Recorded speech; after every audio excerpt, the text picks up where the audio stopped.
did get. They got my guns. Now, I have never been open about the fact that I am, in fact, a registered gun owner.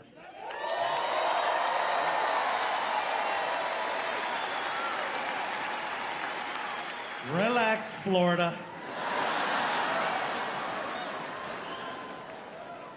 I've never been open about it because, quite frankly, it's nobody's business. Okay? However, it does pertain to the story that I'm about to share with you. I am a recent gun owner. I became a gun owner in 2020. Okay? When we were in the middle of it. Every morning watching the news, we didn't know what was going to happen. And it started to feel irresponsible not preparing myself for a worst case situation. Every morning watching the news, it felt like we were headed towards the Purge. Some of you are laughing, but think about this. The Purge would have taken less time. Yeah, the Purge. That's how they should have woke us up every morning, at least for entertainment purposes.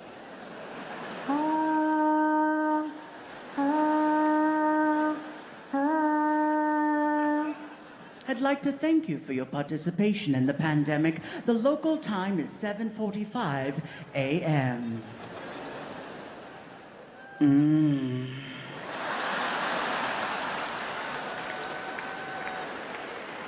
Fear is why I decided to buy a gun.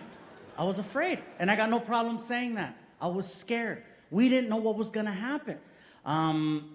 It's only for protection. I don't hunt. I don't want to hunt. I don't need to hunt. I know where there's 3 Chick-fil-A's. I'm good. I don't go out on the weekends, you know. Pull! There's no crank. I still own a Nintendo. I don't need that shit. Fear is the only reason why I decided to buy a gun. So next thing you know, I wound up at this sporting goods store right by my house. I walk in there, and this place is packed full of people that normally would not have been open to the idea of owning a gun. But they felt like me. They were scared, and rightfully so. I kept hearing the same conversation over and over and over. I kept hearing this: I would rather have a gun and not need it than need it and not have it.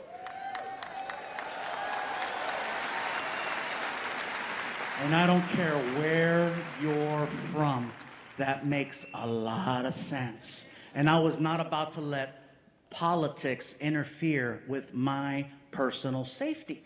So next thing you know, I got in line. I had to get a little ticket with the number, like when you're at the DMV or, meat market, pinche carnicería, right? La bodega, número 5. Yeah. I got in line. 45 minutes, I waited in line. And as soon as I get to the front, this guy comes up to the counter and he's like, "How can I help you, son?" Well, and by the way, I heard some of you chuckle, and just so we're clear, I'm not saying that all people who sell guns talk like that. But his name was Jim. So Jim was like, "How can I help you, son?" Well, I'm here to see about purchasing my first firearm. Well, you come to the right place. You know what you want, or you need a hand? Actually, I've had some time to look at your selection, and I think I found something that's gonna work for me. All right, well, show me what you got. Okay, right over here in the case, right here, this one. This one? Yeah, right here. This right here. This one, yeah. The one right here in the front. This one. No, not that one. This one. This one. No. This one. Not that one. This one. No, right here. The one in the front. With the tag. The tag. Right here. The one that says 2-2.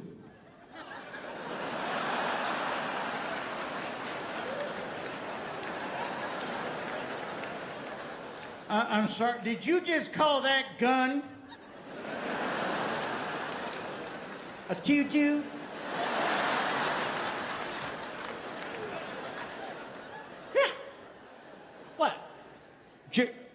Jim, right? Jim? Jim, don't look at me like I'm crazy, dude. I'm just reading the tag. It says it right here. Look at right here in the front. It says 2-2. You mean a 22? Well, yeah, I guess. 2-2, 22, same thing.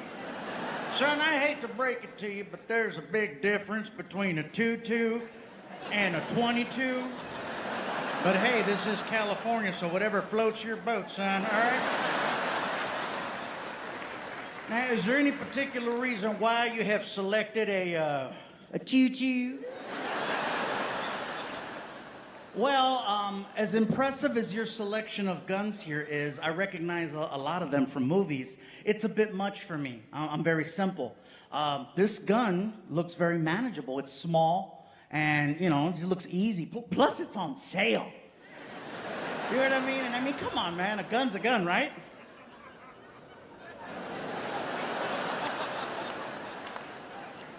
Not exactly. Is this not a good choice? Son, you want my personal opinion, or you just want to buy it and be done with it? No, please tell me if I'm making a mistake. Is a 22 a good gun or a bad gun? Son, in my personal opinion, you're better off tickling them as far as I'm concerned. All you're going to do is aggravate the situation. Okay? You're just going to piss them off is what I'm trying to tell you. Well, Jim, listen to my thought process. My whole idea for the gun is I'm going to use the gun more so like as a deterrent. So if somebody breaks into the house, they're going to see this big, bald Mexican holding a gun, and then they're going to think twice and then rob my neighbors instead. Son, if somebody breaks into your house and they have a gun, they're going to know you're holding a 22. And I'll tell you what's going to happen. They're going to take it from you. And they're going to beat the holy hell out of you with it, right? And the beating you're going to get from a 22 is going to hurt a hell of a lot more than the bullets coming out of a 22. That's for damn sure. Now listen, I don't know you, but I think I know your situation. And correct me if I'm wrong. You want to protect your home. Yes. Your family. Yes. Your valuables. Yes. All right, follow me. I think I got just what you need right here, okay? You see this right here? This here's a 9mm to start, okay? A 9mm is a solid firearm. 2 to the chest, that man is going down 10 out of 10. However, I got this special military-grade ammunition over here. I got this here bullet. It's called a spreader. Yeah, that's what I used to call my ex. Oh, she was a real pistol, too. Let me tell you, that's why I had to move here to California. She'll never find me here. So, this bullet, when it comes out the chamber, it opens up. And when it hits, it'll leave a hole about yay big. And stupid me, I said this. I said, People survive that? survive? Survive? Son, you don't want them to survive. You want them dead as fried chicken as far as I'm concerned. I said, I don't want anybody to die.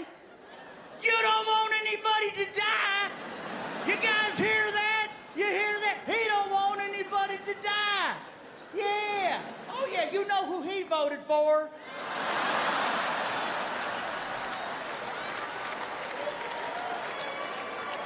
Look here, Tutu, you're stressing me the hell out, man. I want to help you, but you got to want to help yourself. So listen. I'm going to do everything in my power to get through this. I'm going to paint a picture for you, okay? Your home. Someone breaks in to your home. They have a gun. You have a gun.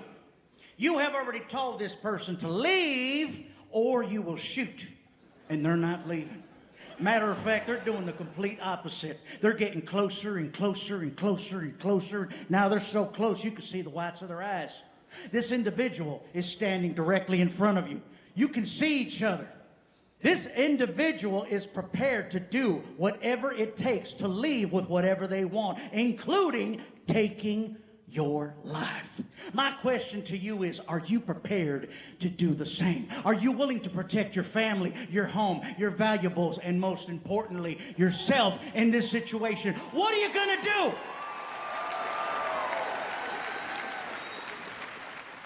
First of all, bro, you should sell like life insurance, man, because you're missing your calling. I felt that. I felt it. If I'm cornered like that and I have absolutely no choice and my life is in danger, I promise you, Jim, I will step up, man, and I will shoot them right in the leg. I will.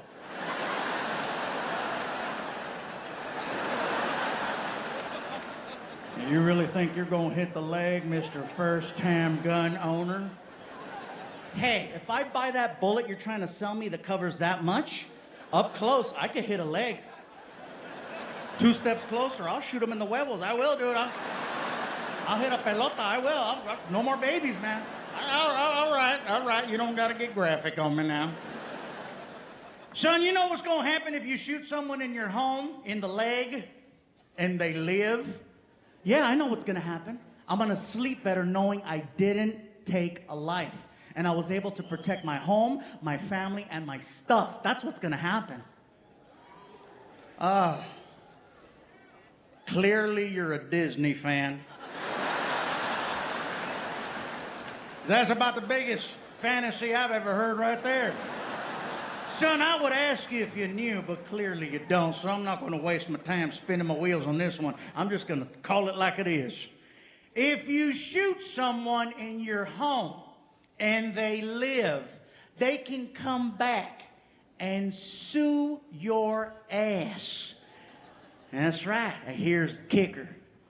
They're gonna win. That's right. They're gonna win. And not only are they gonna get everything they wanted to get when they first broke in, when it's all said and done, you are gonna cut them a big fat check. Now, what do you gotta say about that? Said that motherfucker's gonna die.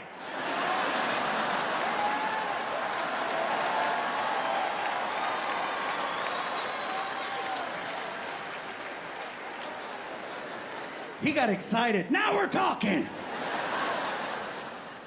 I found out something that day. I found out that people that sell guns are a lot like people that sell used cars. They play on your emotions and then they start to upsell you and make you buy things you don't want or need. He knew I was scared because he kept saying it to me. Because I know you're scared. You're scared and your fears. You're worried. You're scared. And every time he'd say scared, something else would appear on the counter. He sold me so well that when he was done selling me, I wound up with 4 rifles and 4 handguns and a case of spreader ammunition. I hear some of you clapping, and why? It's